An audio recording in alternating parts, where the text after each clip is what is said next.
University మంచి భవిష్యత్తు కోసం తెలుగు విద్యార్థులు ఇష్టపడే యూనివర్సిటీ. ఈ సినిమాకి వాయిస్ ఓవర్ అనేది సినిమాని చాలా సన్నివేశాలని హైప్ చేస్తూ ఎనర్జీ ఇచ్చేలాగా ఉంటుంది. అలాంటి క్రూషియల్ వాయిస్ ఓవర్ని ఎవరితో చెప్పిస్తున్నారు? ఎన్టీఆర్ రూమర్ కాదని చెప్పారు. రూమర్ అని చెప్పారు. సో ఎవరితో చెప్పిస్తున్నారు?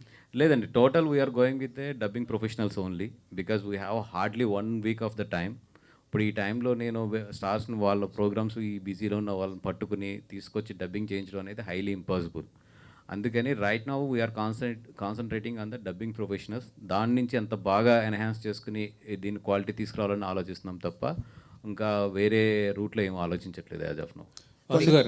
కొన్ని సన్నివేశాల మీద అభ్యంతరాలు ఉన్నాయి, వాటిని తొలగించి చేస్తున్నారా రిలీజ్, లేదంటే ఏమీ లేదు యాజ్ ఇట్ ఈస్ హిందీలో మక్కీ టు మక్కీ అండ్ హిందీ ఏదైతే విజువల్స్ ఉన్నాయో ఆ విజువల్స్ అన్నీ యాజ్ ఇట్ ఈస్ ఉన్నాయి.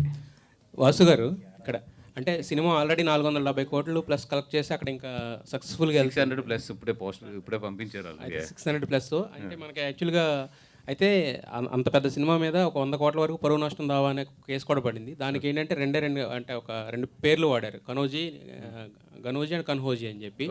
సో మరి ఆ పేర్లు ఇక్కడ ఏమైనా మారుస్తున్నారంటే వాళ్ళకి అభ్యంతరం ఉన్నది ఏంటంటే ఆ కుటుంబ సభ్యులకు ఆ పేర్ల మీదే, ఆ పేర్లు ఇక్కడ ఏమైనా మారుస్తున్నారు తెలుగు డబ్బింగ్ కాబట్టి ఛాన్స్ ఉంది కాబట్టి, లేదంటే యాజ్ ఇట్ ఈజ్ వెళ్తున్నారు. యాజ్ ఇట్ ఈజ్ అండి, బికాజ్ వాళ్ళు ప్రొడ్యూసర్స్ ఏదైతే చరిత్రాత్మకంగా ఒక దానికి కమిట్ అయి ఉన్నారో వాళ్ళు మాకు అట్లాంటి ఇన్స్ట్రక్షన్స్ కానీ రెస్ట్రిక్షన్స్ కానీ ఏమీ ఇవ్వలేదు. అండ్ ఇది IP rights belongs to the very clearly Maddock. We are the distributors for this film here in Andhra Pradesh. But ఆయనే సారీ చెప్పారు, లక్ష్మణ్ ఉంటేకర్ ఆయనే సారీ చెప్పారు. బట్ యాజ్ ఇప్పుడు వరకు అయితే నాకు అట్లాంటి ఇన్స్ట్రక్షన్ అయితే ఏమి ఇవ్వలేదు ఇంకా వాళ్ళు ఏమి. ఇంత పెద్ద సినిమా వస్తున్నప్పుడు అంటే రష్మిక ఆల్రెడీ మీ బ్యానర్లో చేస్తున్నారు ఆల్రెడీ.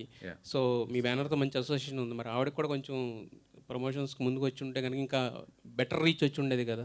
నేను అప్రోచ్ అయ్యాను, బట్ ఆవిడకి ప్రీ కమిట్మెంట్స్ కానీ ఇవన్నీ కూడా ఉంటాయి కదా. బట్ డెఫినెట్గా అమ్మాయి రష్మికని అడిగాను, చెప్పాను కూడా విషయాలు ఇది ఎట్లా ఉంది అనేది. డెఫినెట్గా తను కూడా అడ్జస్ట్ చేసి 1-2 డేస్ డెఫినెట్గా పార్టిసిపేట్ చేస్తాను అన్నారు ఆవిడ కూడా. I'm waiting for them for their confirmation. And Vicky Kaushal గారిని ఏమన్నా ట్రై చేస్తారండి? విక్కీ కౌశల్ గారికి కంటిన్యూ క్వశ్చన్. షిర్కీ వంశస్థులు 100 కోట్ల పరువు నష్టం దావా వేస్తామన్నారు కదా, అంటే సేమ్ యాస్టీస్గా డబ్ చేస్తామని తెలుగులోకి మీరు చెప్తున్నారు. రేపు పరువు నష్టం దావా వేస్తే అది మీ మీద కూడా ఎఫెక్ట్ అయ్యే అవకాశం ఉంది కదా? లేదు, we are the distributors for this film. The main is IP ఎవరి దగ్గర ఉందో వాళ్ళని మేము ఫాలో అవ్వాలి. సో అది ఏదైనా ఉంటే కనుక వాళ్ళు చూసుకుంటారు. We are just distributing this film in Andhra Pradesh and Telangana. If they వాళ్ళని ఒకవేళ ఇన్సిస్ట్ చేసి మార్చమంటే then I will change it. Vicky Kaushal గారిని ఏమన్నా అప్రోచ్ అయ్యారండి ప్రమోషన్స్ గురించి? ఎందుకంటే ఆయన హిందీ ప్రెస్ మీట్ పెట్టినప్పుడు ఆయన హైదరాబాద్ వచ్చారు, ఈవెంట్ చేశారు కదా, సో ఏమన్నా అప్రోచ్ అయ్యారు?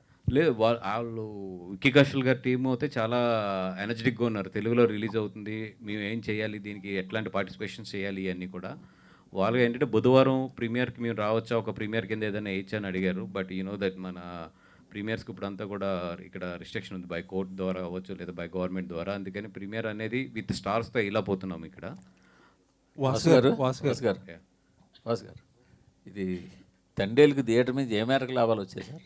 ఏమండి, తండేలుకి థియేటర్ నుంచి ఏమాత్రం ఎంత పర్సెంటేజ్ లాభాలు వచ్చాయి? నాకు పంపే ఐటీ నోటీసులు అన్నిటి మీరు కట్టేస్తానంటే నేను స్టేజ్ మీద ఓపెన్గా చెప్పేస్తాను. మీరు ఆ కమిట్మెంట్ ఏమన్నా ఇక్కడే చెప్తాను నేను మొత్తం. కానీ దాని మీద ఒక కాంట్రవర్సీ ఉంది. మీరు వేసిన 100 కోట్ల పోస్టర్ మేరకు లేదు, మీరు హైప్ చేశారు అన్న ఒక సోషల్ మీడియా ప్రచారం ఉంది. ఒక 70 కోట్లు అలా ఉంది, ఒక 30 కోట్లు మీరు కలిపేశారు అనే ఒక ప్రచారం ఉంది. ఎంతవరకు మీరేమంటారు దానికి? ఏముందండి, ఇప్పుడు వాళ్ళు అనుకునేది వాళ్ళు అనుకుంటారు. ఇప్పుడు నేను చెప్పింది నేను చెప్తాను. మీరు వేసుకుని మీరు వేస్తారంటారు. నేను చెప్పింది నేను చెప్తాను. వాసు గారు, ఇప్పుడు మీరు చెప్పిన మాటే ఈ ప్రీమియర్లకి పర్మిషన్లు ఇబ్బంది అవుతున్నాయి, ఈవెన్ ప్రెస్ మీట్లకు కూడా పర్మిషన్లు ఇబ్బంది అవుతున్నాయి.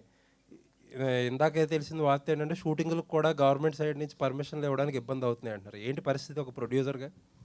అంటే లేదండి, అంటే ఇప్పుడు ఈ ఇన్సిడెంట్స్ అన్ని తర్వాత ఇప్పుడు ఎనీ గవర్నమెంట్ ఏదైనా సరే కొన్ని ప్రికాషన్స్ తీసుకుంటుంది. ఇప్పుడు మొన్న చూస్తే ఏంటంటే కోర్టు డైరెక్ట్గా 16 సంవత్సరాల లోపు వాళ్ళని 11 o'clock 10 o'clock అనుకుంటా కదా, దాని తర్వాత ఇవ్వద్దు అంటే మళ్ళీ వాళ్ళు కోర్టుకి వెళ్ళి they explain it what is the technical problems ఇవన్నీ ఎక్స్ప్లెయిన్ చేస్తే మళ్ళీ నిన్న దాన్ని రిలీజ్ చేసింది. అట్లాగే ఇప్పుడు ఇది కూడా there should be certain rules 100%. ఇప్పుడు ప్రీమియర్ షోస్ వేసినా ఏది వేసినా కూడా సర్టెన్ రూల్స్ ఇప్పుడు ఇంప్లిమెంట్ చేసుకోవాలి. అట్ ది సేమ్ టైం అది ఇటు సైడ్ సినిమా ప్రమోషన్స్ కానీ సినిమా ఇట్లకు కూడా ఇబ్బంది లేకుండా ఉండాలి. సో నేను దిల్ రాజు గారిని కూడా మొన్న మాట్లాడాము అని అట్లా కాదు, ఏదైనా ఒక రూల్స్ పెట్టుకుందాము. అట్ ది సేమ్ టైం మొత్తానికి ఇంత టైట్ చేయడం కూడా కరెక్ట్ కాదేమో అనేది మొన్న ఎక్స్ప్రెస్ చేయడం జరిగింది. ఆయన కూడా మాట్లాడతాను అన్నారు.